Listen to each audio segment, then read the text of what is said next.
Таны сонирхож байгаа бизнесийн зах зээлийн багтаамж хэр том бэ? Таны борлуулахаар захиж байгаа бүтээгдэхүүнийг хэрэглэгчид хэрхэн худалдан авдаг вэ? Ямар шалгууруудыг тавьдаг вэ? Бие даасан бодит судалгаа, том мэдээлэл бүхий зах зээлийн судалгаа мэдээллийн Market Fortune нэвтрүүлэг. Сайн бацгаана үзэгчдээ. Market Fortune нэвтрүүлгийн ээлжит дугаар битүүний өдөр таны хойморт гарч байна. За тэгэхээр энэ дугаараараа мэдээж хэрэг битүүн болж जैन, цагаан саруулах гэж जैन. Үзэгч та бүхэнтэйгээ бас нэгэн сонирхолтой зах зээлийн талаар ярмаар санагдлаа. Энэ юу? Мэдээж бууз. За тэгэхээр буузыг гэртээ хийж иддгээс гадна бид нар худалдаанаас хөлдөөсөн бууз маш их худалдаж авдаг болсон ийм соёл хандлага сүүлийн жилүүдэд бий болсон байгаа. Тэгэхээр энэ зах зээл маань жишээлбэл хэр том юм. Энэ дээр ерөнхийдөө хүмүүс хөлдөөсөн бууз худалдаж авахдаа яаж авдیں, хаанаас авдیں, тийм ээ? Ямар шалгуурууд тавьдгийг. Энэ талаар бид нар судалж ерөнхийдөө буузыг хөлдөөсөн бууз хийж зарах юм, буузны бизнес хийвэл ямар концепт байж болох уу, ямар шийдэл байж болохоор байна судалгаа хийж үзсэн. Ингээд та бүхэндээ Market Fortune нэвтрүүлгийн ээлжит дугаараараа буузны зах зээлийг танилцуулах гэж байна. Та үзэг засаа бэлдээд надтай хамтаарай. За үзэгчдээ тэгэхээр нэвтрүүлгийн уламжлал ёсоор бүгдээрээ зах зээлийнхээ багтаамжийг тооцоолох гэж үзье. Үүний тулд бид нар нөгөө хэрэглэгчдээс ямар ер нь хөлдөөсөн бууз хэрэгэлдэггүй юу? Хэрэгэлдэг бол ямар давтамжтай хэрэгэлдэг вэ, тийм ээ? Энэ талаас нь хөөж тооцоосон юм аа. За тэгэхээр ерөнхийдөө та бүхэн графикээс харж байгаа охин танаа гэрвэл худалдааны хөлдөөсөн бууз худалдаа авч хэрэгэлдэг үү гэж асуулт байгаа. Тэгэхээр судалгаанд оролцсон хүмүүсийн маань жишээлбэл 9.5% нь байнга хэрэгэлдэг, 58% нь хаяа хэрэгэлдэг, 32.5% нь огт хэрэгэлдэггүй гэж хариулж байна. Тэгэхээр ерөнхийдөө 58 дээр нэмэх нь 9.5 гэдээ бодоход нийт өрхүүдийн маань 65-6% нь одоо хөлдөөсөн бууз худалдаж авч ер нь бол хэрэгэлдэг байнга болон хаяа. Тэгвэл худалдаж авахдаа ямар давтамжтай авдаг? Жишээлбэл сая авдаг хүмүүс маань тийм ээ? Өдөр бүр авд юм уу? 7 хоногт нэг авд юм уу гэд. За тэгэнгүүт ерөнхийдөө хөлдөөсөн бууз худалдаж авч хэрэгэлдэг хүмүүс бол ер нь өдөр бүр авдаг хүмүүс 19% байна. 7 хоногт нэг удаа авдаг хүмүүс 13%. За амгийнх нь одоо энэ 21.3 14 хоногт нэг удаа авдаг гэсэн ийм давтамж харагдаж байна. Тэгээ энэ худалдан авж байгаа давтамжаар нь бид нар одоо баримжаалж одоо зах зээлийн багтаамжийг тооцоолж үзэж байгаамаа. Тэгэхээр бид нар хөлдөөсөн буузны зах зээлийг өөрөлдвөл та гэртээ хийж идэг буузын зах зээлийн тоонд орохгүй. Хөлдөөсөн буузны зах зээлийг ер нь жилдээ Монгол улсын хэмжээнд 864 мянган тонн бууз байж болох юмаа гэж тооцоолж байгаа. Энэ бол манай Vision Group-ээс гаргасан тооцоол юм шүү. За тэгэхээр та аль үйлдвэрийн буузыг хэвчлэн хэрэгэлдэг вэ гэдэг асуултаар бид нар зах зээлд ерөнхийдөө ямар брэнд нь илүү олонний танил болж олон нийтэд таашаагдсан байд юм бэ гэдэг асуулт байгаа. За тэгэхээр энэ дээр графикаас харж бол хаан бууз маань 50%. За дараачих нь зочин бууз 13.8% та гараад ингээ бусад брэндүүд ингээд байна. Энэ дээр энэ килограммын савлгаатай бууз гэдэг 9.5% гарсан байна. Энэ бол нөгөө мон брэнд буюу одоо брэнд болон олон нийтэд танигдаагүй ч гэсэндээ хям дүн дажуу сайхан амтаараа зөвхөн худалдаанд ингээд ойр тойрныхоо өөрийн гэсэн хэрэглэгчтэй болсон зах зээлийг хилээд байгаамаа. Тэгээ нөгөө бууз худалдаж авж байгаа хандлаганд нэг юм өөрчлөлт байгаа юм. За ингээд уламжлалсаар бид нар нэвтрүүлгийнхээ уламжлалсаар зах зээлд тэргүүлэгч брендийг урьж ярилцдаг байгаа. Нэвтрүүлгийн дараачийн хэсгээр бүгдээрээ зах зээлийн тэргүүлэгч брендийг үйлдвэрлэгч компани захиралтай уулзуулна. Truver таны амжилтыг илэрхийл. Сүү хувьцаат компани нэгэн журнаар уламжлагдсан Миний Монголын сүү. Хэрэг дотоо мөрөл үзэгчтэй. Бүгдээрээ буузны зах зээлийн ерөнхийдөө гол тоглогчдын мэдээллийг харсан. За хэрэглэгчдийн асуулгаар бол ерөнхийдөө хамгийн их санал авсан буюу баг хэрэглэгчдээс ямар буузыг илүү таашаадаг вэ гэсэн асуултанд 50% нь хаан бууз гэж хариулсан байна. Тэгэхээр манай студийн урилгыг хүлээж авч одоо та бүхэндээ туршлагаа хуваалцахаар хаан буузыг үйлдвэрлэдэг одоо хаан хүнс компани ерөнхий менежер Наранбаатар студид ирсэн байна. За, сайн байна уу та? За, урилга хүлээж авсанд баярлалаа. Сүү. За тэгэхээр манай судалгаагаар ингээд бид нэр хөлдөөсөн бууз бол өөрөө шинэ хэрэглээ юм л да. Тэгээ одоо намайг оюутан байхад ч үлээ анх усыг нөгөө савлж зараал бид нар одоо карантинаас өнгөө уучдаг байсан юм ингээл зарахын авд энийг одоо мөнгөөр авлаа юу гэдэгсгээл шинэ хэрэглэн дасгад их удаан байдаг. Тэрэн шиг буузыг хүмүүс нөгөө гэртэл хийж иддэг байснаас биш дэлгүүрээс хөлдөөгчнөөс ингэж худалдаж аваад жигнэж ижих идэх энэ соёлыг мэдээж анх хаан хүнс компани нэвтрүүлж байсан. Тэгэхээр энэ буузыг ингэж худалдаж авч жигнэж иддэг энэ хэрэглээг бий болгоход хэр хэцүү байсан бэ? Яг зөв. Тэгээд 2002 онд анх бид нэр 40 мянгатад гэртээ бууз хийгээд буутлаад хажуудлахын дэлгүүр тавиад зараад өгөөч гэдэг оруулаад тавьсан. Маргааш үлэн ороод ирсэн чинь зарагдсан байгаа байхгүй. Тэгэл энэчнээс болох юм байна гэдэг зургийг хараад үйлдвэрлэж эхэлсэн. Гэрээрээ эхэлж үйлдвэрлэж эхэлсэн. Тийм юм байна. Тэгээд дараа нь үйлдвэрлэл болгож хөгжүүлэх процессын үед юу болсон? Тэгэл 2002 оноос хойш ингээл гэрийн аргаар буюу гэр бүлийн бизнес болгож эхлээд тэгээ 2002 оноос хойш ингээд цэгийн хэмжээнд ажиллаад 10 орчим ажилтнтайгаар ажиллаад эхлээд нэг борлуулагч нэг жолоочтойгоор эхлээд ингээ явсараа гал өдгөө одоо бид нар хүмүүсийн манлаа үйлдвэр хаан хүнс. Одоо хаан хүнс ер нь жилдээ хэдэн тонн бууз үйлдвэрлэж зарж байна? За яг одоогийн үйлдвэрлэлийн хүчин чадал бол сарда 300 тонн гэж явж байгаа. Хүчин чадлын хувьд. Ашиглалтын үед бол одоогор бол эдийн засгийн нөхцөл байдалтайгаа уялдуулаад 40 орчим хувь ашиглаж байна л да. Зөө. За тэгэхээр бас судалгаагаар ингэж харж байна л да. Буузыг одоо юу гэдэг хөлдөөсөн буузыг ингээд нэг юм 900 г-тай 450 г-тайгаар ингээд савлцнаас зардаг байлаа шүү дээ анх нэг хэсэг. Тэгээд тийм хэрэглэнээс илүү сүүлийн үед одоо ингээд нэг 10-20 кг-аар нь савлцсныг нөгөө хүнсний дэлгүүрт тавьчихсан. Тэрнээс нь хүмүүс ингээд шанагдаад уутлаад ингээд өөрсдөө өссөн граммаар килограммдаа ингээд авдаг ийм хандлага их төлхөө болоод байна л та сүүлийн үед. Тэгэхээр энэ ер нь хаан буузын зүгээс харахад ер нь ямар хөө хандлага гэж үзэж байна. Энэ дээр ямар хариу үйлдэл бодож олж явж байгаа. Хаан хүнс компанийн хувьд бол 5 кг-ийн бүтээгдэхүүнийг анхнаас л гаргаж байсан л да. Тэгээ 2009 оны хойш ингээд бол зөвхөн дэлгүүрүүд тэрийг нь задлаад зардаг нь л задал заруулахгүйгээр бид нар 5 хилээр нь бүтнээр нь зардаг байсан. Одоо өссөн өсөөгөө харилцагч нар өөрсдөө задалж зарж эхэлж байгаа жишээтэй шиг юм байна. Тэгэхээр энэ бас яг одоогийн нөхцөл байдалд бол яг л тохирсон тийм нөхцөл байдал байгаа даа. Тэгэхээр энэ мах болон уурал одоо ингээд нэг бууцанд орж байгаа гол түүхийдүүд байна шүү дээ. Энийг ханган нийлүүлцээ. Зүгээр жижиг цэгүүд бол яг өөртөө зах мах гараа мах худалдаад авчдаг байх. Хаан хүнсийн үед одоо томоохон үйлдвэр болоод эхлэхээр яа. Мэдээж наадах ч юм бол яг манай бизнесийн яваараа язгуур хэсэг нь махны асуудал бол тий. Тэгээд бид нар одоогийн нөхцөл байдал дээр яаж энэ асуудлаа шийдэж байна гэхээр Монгол улсын зүүн бүсийн 3 аймагаас махаа татдаг. Дорнод хинтээ тий. Яагаад зүүн бүсээс татж байгаа юм бэ гэхээр мах маань өөрөө зүүн аймгийн малын мах өөр амт шимт сайтай байдаг. 100 гаруй эмийн ургамлаар хооллолцсон байдаг. Энэ өөрөө эргээд органик бүтээгдэхүүн болж хувирч байдаг жишээтэй. За тэгэхээр одоо бууз бол миний мэдхээр ер нь зөвхөн Монголын хэрэглээ биш баг. Тэгэхээр ер нь дэлхийн зах зээл дээр гарах орлогууд хийгдэж байгаа юм. Бид нар 2011 оноос хойш энэ урд хөрш рүү өөрийн үйлдвэрлэж байгаа хагас боловсруулсан бүтээгдэхүүний экспортлох ажлыг эхлүүлээд ингээд одоо ингээд 4-5 дахь жилдээ ингээд ороо явж байна л да. Өнөөдрийн байдлаар бид нар экспорт нь гарах хэсгийг бичгээ болон зөвшөөрлөө гэрчлэгээнүүдээ бүх юм хатсан. Одоо яг юун дээр гацаад байна вэ гэхлээр одоо санамжчиг болон энэ тохирон дээр л гацж байгаа асуудлууд байна. Урд зүгээс болохоор бидний бүтээгдэхүүнийг бол авъя гэсэн маш их харилцагч нар санал тавьж байгаа. Санамжчигээ зурцсан маш олон газрууд байна. Яг бид нар ингээ өнөөдөр гараад эхэллээ гэхэд бидний өнөөдрийг үйлдвэрлэл бол хятадын нэг дүүргийн одоо нэг хороо нэг жижигхэн гар дэлгүүрийн л нэг удаагийн л нийлүүлэлт болж өргөж байгаа бидний сарын хүчин чадал маань.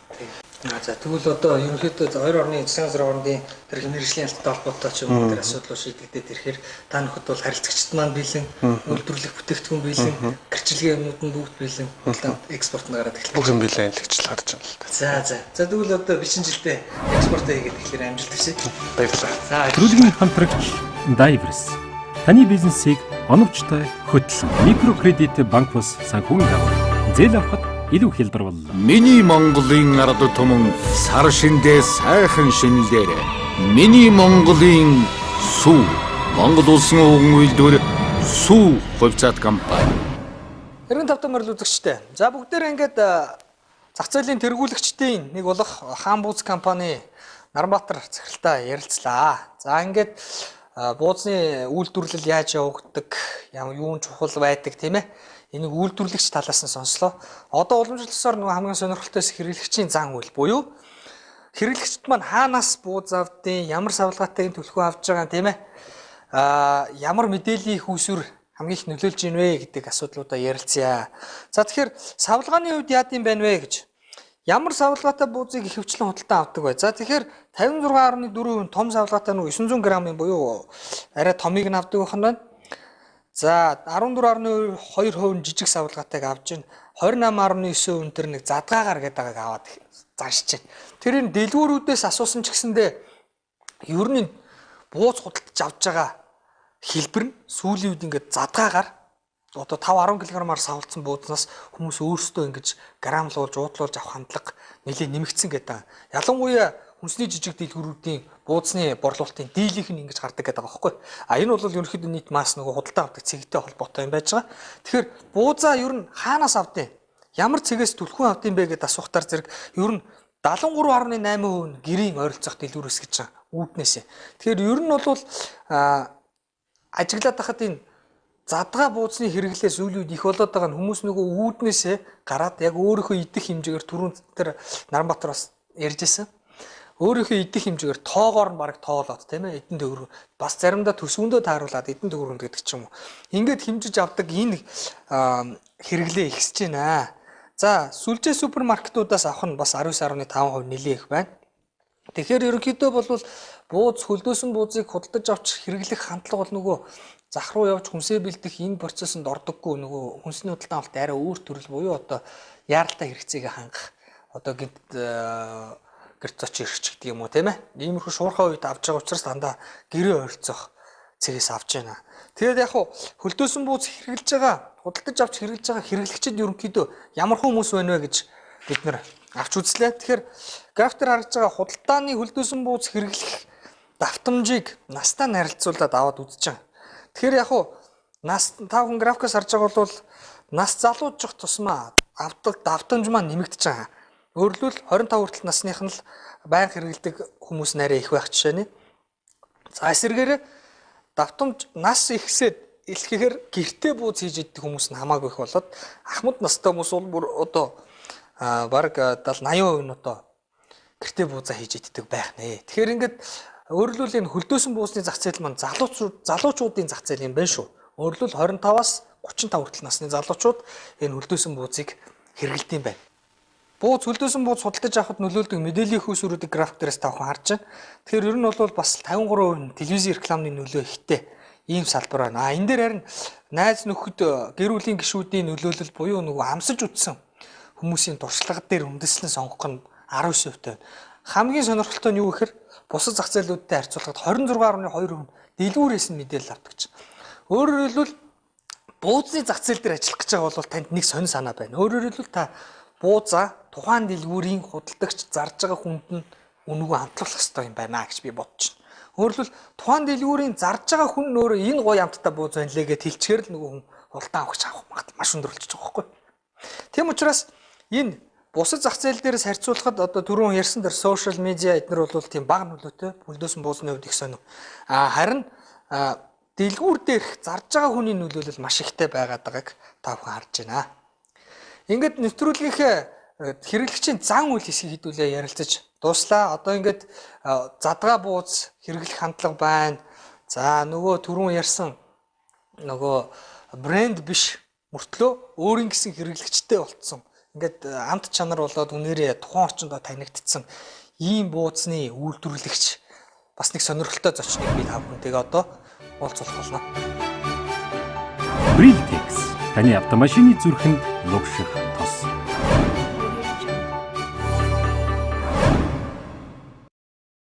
Хэрвээ татамжтай үзэгчтэй. Тэгэхээр зах зээлийн судалгаатай танилцлаа. Тэгэхээр бууз худалдан авахчдын маань тавьдаг хамгийн гол шалгууруудын нэг нь хамт чанар байж байна. Тэгээ би нэг энгийн гэрээрээ бууз хийгээд түгэж яадаг бас нэг алдартай тэрүүгээр алдартай болчихсон. За Монголын урлагийнхны дотор бол ялангуяа бүр их алдаршчихсан ийм нэг хүн байдгийн байна. Ингээд бүгдээрээ жүжигчин алтан үлзээхэн гэрт ирээд иргэн ансал ихчтэй уулзж байна. За сайн байна уу та? Сайн байна уу баярлалаа. Манай төрөд ирсэн ингээд. За тэгэхээр бууцны амт чанар хэрэглэгчдүүд их чухал байна. Тэгээ таны бууз болохоор бүр өөрийнхөө нөгөө алдарт хэрэглэгчдийнхээ дунд бүр их алдартай ингээд захиалдаг юм болцсон юм байна л. Тэгэхээр таны буузны амтын нууц юм байна. Бууз өөрөө тансаг хүндтгэлийн хоол. Тэгээ монголчууд ч нөгөө нэг хамгийн сайн махаараа хамгийн сайн гурилаар л нөгөө нэг одоо тэр цагаан сарынхаа бусад одоо тэр баяр ёслолынхаа хүндэтгэлийн юмыг бол тэгж хийдэг уламжлаасаа л энэ үүссэн баг. Бодвол тэгэл би болохоор ер нь тэр хоньны гуяар л хэд яагаад ч мэдгүй. Миний одоо стандарт. Тэр хоньныхоо гуйыг бас нөгөө шуулж янзалж бэлтгэхдээ бас одоо нарийн. Одоо хамгийн эхлээл шив шин гуяа шилж авна. Тэгээд тэрнийга шүүсийн гоочоос өмнө бошуухан шиг нөгөө битүү шулаад өөх булчирхаа тэр дотор өөх мөхийг бол хийхгүй. Зүгээр сүүлэн өөхийг бол хийн. Тэгээд бол тэр нөгөө булчин шүүрмэс гадна талын хайлс мэлс тэгэл бүлх мүлхийг бүгдийн түүн. Тэгж байгаа л тэр нарийн торгон одоо тэр жинхэнэ юу яана. Тэгээд цаашаага бол бас яаж хөлдөөх үү, зөв хөлдөөн тэрий чинь бас нарийн юм зөндөө байгаа. Буруу хөлдөөж болохгүй, буруу хөлдөөгчөнд одоо хадгалж болохгүй. Одоо сэнсэн хөргүүлтэй хөлдөөгчөнд хадгалах юм бол тэгэл ерөөсөө ямар ч амтгүй арзаасан юм өгөрсөн юм бол. Өөр нарийн одоо технологийн хувьд бол ерөөсөө л энгийн байх тусмаа л тийм энгийн тэгээд ямар ч байсан юу байх хэвээр. Илдүү ямар ч амтлагч хийхгүй ерөөсөө сонгон давсан. Тэгэхээр ийм байна л да. Таныг ингээд цагаас одоо жишээлбэл тань ингээд цагаан сарын бууд захиалчмаар байна л да. Би одоо жишээ.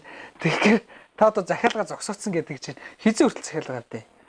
Манайхан ч одоо бүр аль оны өмнө 11 сард л өгдөн штэ. 11 сар тэрнээс өмнө за цагаан сарынхаа буудыг захиаллаа шүү гэл. Тэгэл бол захиалагч одоо бол авах ямар ч боломжгүй байна. Тэгэхээр эрэлт нь айгүй их болчихсон. Ер нь бол хүмүүс л тийм. Ер нь бол хийж л чадах юм бол уул нь бол авах хүмүүс нь бол маш их байдیں۔ Тэгээ би даанч одоо нэг хүний хүчин чадал ямар вэ тийм ээ. Хичнээн би хичээгээд хоногт бол 1000 бууз л хийн штэ. Тийм штэ. Тэгэд одоо дотроо бас төрөл мөрлөл байна уу таны бууз? Тэгээ манайхан өөрсдөө л нэр өгсөн шүү дээ. Тэд нар чинь энэ том өөрсдийнхөө өдөр тутамдаа иддэг энэ буузыг тэд нар насаагийн түнтгэр бууз гэдээ нэрлэлсэн байлаа. Ингээд гэртээ нөгөө нэг цагаан сар мараар авдаг энэ жижигээ болохоор бүндгэр бууз гэдээ нэрлэлсэн юм байлээ. Тэгэл түнтгэр бууз, бүндгэр бууз гээл тэгэл манайхан тэгэл одоо бүр бүтээгдэхүүний брэнд нэр нь хүртэл тодорхой болчихсон. Ингээ явж идэх юм байна. Тэгэхээр хэрвээ танд одоо ингээд та юу гэдэг үйлдвэр байгуулад энэ одоо хангадаг байгаа энэ хэрэлтэй хангай гэвэл одоо хөрөнгө оруулагч танд бол одоо та ямар саналтай вэ? Дуртай байна уу? Дургүй байна. Гэхдээ болно. Яагаад тэгэхээр би болохоор энэ чинь үйлдвэр байгуулж чадах. Үйлдвэрийг чинь байрах маш их хөрөнгө хэрэгтэй болно. Тэгээд тэрний чинь эргэлтийн хөрөнгө бас том их мөнгө хэрэгтэй болно. Би чинь зөвхөн нэг одоо энэ хүн өөрийнхөө хэмжээнд л энэ хүн хугацаанд л юу яаж байгаа юм чинь. Хүн гэртээ гэдэг шүү дээ. Гэхдээ та үйлдвэрэхээр заавалч асар том үйлдвэр бодох хэрэггүй шүү дээ. Өөрөлд нэг гар ажиллагаа бүхий одоо яг энэ технологи хадгалж чадах үстэй. Тэгэхгүй бол яг масс үйлдвэрийн үйлдвэрлэл болчихдоор зэрэг бас болохгүй хал та. Тэгвэл нөгөө амтны уралчих юм шүү.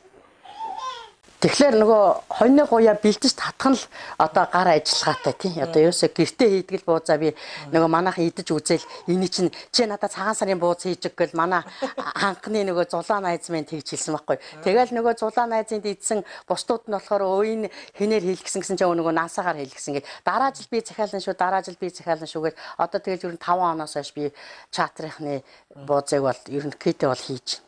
За та үндгэл одоо бушуухан шиг үйлдвэртэй болохгүй бол дэлгүүр оршоонууд авч зарна гэж байна уу? Тэгээд юу яадаг юм? Манайхны нэг худын хүн бас дэлгүүр ажилладаг байхгүй. Тэгээд тэднийх бас цагаан сарынхаа буузыг авчаад дараагаар нь тэднийд нөгөө ойр хавийнхын хүмүүс очиж идэж үзчихэд энийгээ дэлгүүртээ авчир зараач гэдэг санал тавьсан гэж байгаа. Тэгээд дэлгүүр төгж бол одоо ерөөсөө болох тийм одоо хүчин чадал хүрэхгүй байна. Дэлгүүр төх боломжгүй байна. Тэгэхээр энэ бууз эртэд нэг өгөөжрийн төмөнгөрөл захиралтай ярьж байхад бас тэгжсэн энэ хүний иддэг юм хийж байгаа бол хэл сэтгэл ордог юм даа гэж ярьж байсан.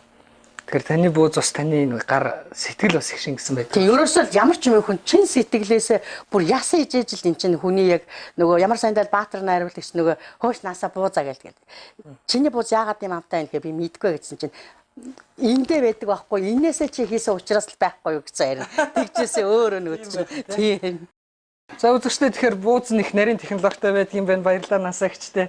Ингээд бүгдээрээ залуу хөлт орж ирж байна. Үзэгчдээ ингээд ирэх бичин жилдээ та бүхний бизнес амжилттай байх болтугай та бүхэн сайхан шинэлээрээ бүгдээрээ ингээд одоо сайхан буузаа идэ та ийм сайхан бууз идэх тавьшааллаа. Баярлалаа. Дараагийн хэсгэр уулзъя.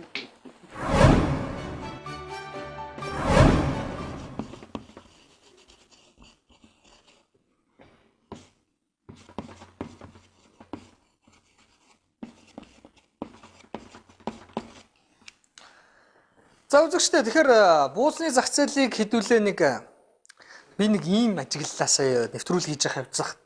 Энэ эцсийн хэрэглэгчид зориулсан болоод цайны газарт зориулсан гэж хоёр зах зээл байж болохоор байна. Өөрөлдвөл эцсийн хэрэглэгч гэдэг маань дөрөвнөөс хойш бүгдээрээ судалгаагаа хараад яриад байгаа хүмүүс гэртээ худалдаж аваад хөлдөөсөн буузаа гэртээ жигнээд иддэг ийм салбарыг ярьж байна. Бас нэг өөр зах зээл байж болох юм байна гэж би бодсон нь юу гэхээр энэ цайны газрууд чинь бууз өөртөө чимэх гэж хийж зараад байна.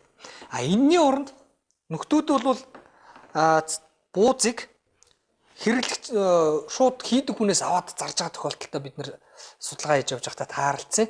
Тэгээ яг ингээд буузыг ингээд ширхгийн буузыг жишээлбэл нэг 700-800 төгрөгөөр одоо зардаг байлаа гэж бодоход нөгөө гуанц чинь жишээлбэл хүн ажилуулаад ингээд махан худалдаж аваад ингээд зардал гаргаж хийж яхаар хийцэн бэлэн буузыг ширхгийн жишээл 200-300 төгрөгийн өртгөөр 400 төгрөгийн өртгөөр дээдлэн тийм ээ худалдаж аваад тэр чинь одоо килограмд хуваахаар одоо яаж гарах нь ингээд зарвал бас их боломж юм байна. Яг хуу гуанзны бууз бол мэдээж хэрэг худалдаанд зардаг учраас том хэмжээтэй буюу одоо нэг 50 г орчим нэг шиг бууз нь. Мэдээж эцсийн хэрэглэгчийн бууз л харьцангуй жижиг байдаг. Тэгэхээр та бүхэн буузны зах зээл дээр ажиллахдаа бас гуанзны зах зээлээ гэдэг асуудлыг бас нарийн авч үзэх хэрэгтэй. Бид нар нэвтрүүлгийнхээ энэ удаагийн дугаарт багтааж оруулж амжсангүй. Гэхдээ та бүхэн Market Fortune сэтгүүлийг худалдаж авах юм бол тэр сэтгүүл дээр бидний зах зээлийн талаар оруулсан байх болно. Эцсийн хэрэглэгчийн зах зээл дээр бид нар ямар концепц байж болох вэ гэж судалж бодож үзлээ. Тэгэхээр сая та бүхэн харсан нансал ихчтэй уулзж хахад тэр буузыг нь бол бүр аваад сурцсан хүмүүс байна. Өөр захиалаад одоо цагаан сарын буузыг өмнөх оных нь 11 сард захиалгыг нь аваад дуусдаг гэж шүү дээ. Тэгээ бодоод үзэхээр энэ бол бүр мангар эрэлттэй бүр маш их хүмүүс энэ рүү одоо захиалга өгөхөд бэлэн ингээд сууж идэг гэтэл үйлдвэрлэлийн хүчин чадал байдаггүй зөвөр гэртээ гараараа хийгээд ингээд байж байгаа жишээ нь. Тэгэхээр ер нь бол яг буузны зах зээл дээр нэг ийм л юм бодогдлоо. Хамгийн гол намд чанар юм байна тийм ээ. Тэгэхээр амд чанар гэдэг дээр бол яг мэдээж хэрэг мах их чухал байна л да. Мах ихтэй сайн махаар хийсэн бууз бол их сайн зарагдана. Гэтэл яг нөгөө төмөн гэрэл захиралгаатай өвөөжийн захиралтай ярьж ахтаж гарч ирсэн. За энэ хаан буусныхантай ярьж ахтаж гарлаа. Нансал гаач ярьж гин. Ер нь хүмүүсээ энэ бизнес хийхэд ялангуяа хүнстэй холбоотой бизнес хийхэд мөнгө битгий бодоо. Анх хийсэн бүтээгдэхүүнээс ашиг болно гэж битгий бод. Өөрөөсөө хэрэггүй юм байна. Эхлээд амт гаргаж авъя. Сайн амт гаргаж авахд мэдээж хэрэг сайн материал хэрэгтэй. За бууз бол ялангуяа гараар татсан махтаа. Тэгээд нөгөөх нь ерөөсөө давс сонгоно болоо. Ийм л амтлагчгүй бууз гэдэг энэ концепц маш чухал байна. Амтлагчгүй бууз өжөөж эн чинь өөрөөр махныхаа амтаар хэрэглэгчээ татдаг ийм онцлогтой юм байна шүү. Тэгэхээр зэрэг нэг ийм санаа байна. Битүүн болж ингээ та бүхэн сайхан буузаа идэж сууж байгаа бах. Тэгэхээр хэрвээ сонноос энэ нансалгой ч өөрөө их том бизнесийн боломж байж байгаа юм л да. Миний бодлоор. Өөрөөр хэлбэл нөхдүүдэд нэг жоохон хөрөнгө оруулалт хийгээд гар ажиллагаа бүхий одоо мэдээж хэрэг том технологийн үйлдвэр бол хэрэггүй юм байна. Яг бол угаасаа тэр мах цахаа эвддэг барьдаг өмнө хүртэл их нарийн ажиллагаатай ийм технологитой юм байна. Тэгэхээр энэ технологиг нь эвдэхгүй тулд бүгдээрээ нэг юм гар ажиллагаатай тэгтээ нэг айтайхан ажлын байр бий болгоод үйлдвэрлэлийн хүчин чадлыг нэмэгдүүлчих юм бол энэ угаасаа эрэлт нь бий болцсон, хэрэглэгчт нь бий болцсон, даачдахгүйгээ эрэлт угаасаа байж байгаа энэ талбар дээр бизнесийн нэг боломж байна. Хэрвээ та бүхэн нансалгааг ашиглаад одоо юу гэдэг насл гэдэг брендийн бууз гаргаад дотроо наслын түнтгэр гэдэг одоо нөгөө том хэмжээтэй наслын бондгор гэж жижиг хэмжээтэй энэ буузнуудыг нь худалдаанд гаргаад нэг сайхан савлгаатай болгоод ингээд ажиллахыг сонирхчихвэл манай нэвтрүүлэгтэй холбогдоор нөгөө наслгаа өөртөө захисан. Манайхыг сонирхоод биднэрт хөрөнгө оруулах сонирхолтой хүн байвал бид нартай зуучилж өгөөрэй. Market Fortune нэвтрүүлэг Vision Group-ийн хамт олноо гэж гуйсан байна. Тэгэхээр энэ дээр бүгдээрээ ийм нансалгаа хөрөнгө оруулалт хийгээд ийм гоё шинэ брендийн бууз гаргаж болж энэ тэр амт мамт бол маягийн юм байлээ бид нэр амсаж үзсэн.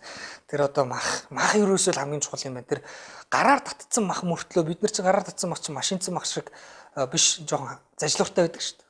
Тэгвэл гараар татсан мах мөртлөө машин татсан мах юм шиг л тийм зөөлөн өнтер болсон. Тэр их тусгай юм байна. Ингээд үзэгч та бүхэн буузны зах зээлтэй танилцлаа. Буузыг жишээлбэл бүгдээрээ гуанзан зориулаад бөөнөр нь тийм ээ 50 хэлийн шуудаа муудатаагаар тэдний хувьд бол тийм жижиг савлгаа хэрэггүй шүү дээ. Савлгаа том байх тусмал биднэрт савлгааны зардал багасна. Тэгэхээр зэрэг өртгөө бууруулж чадна гэж би бодож байна.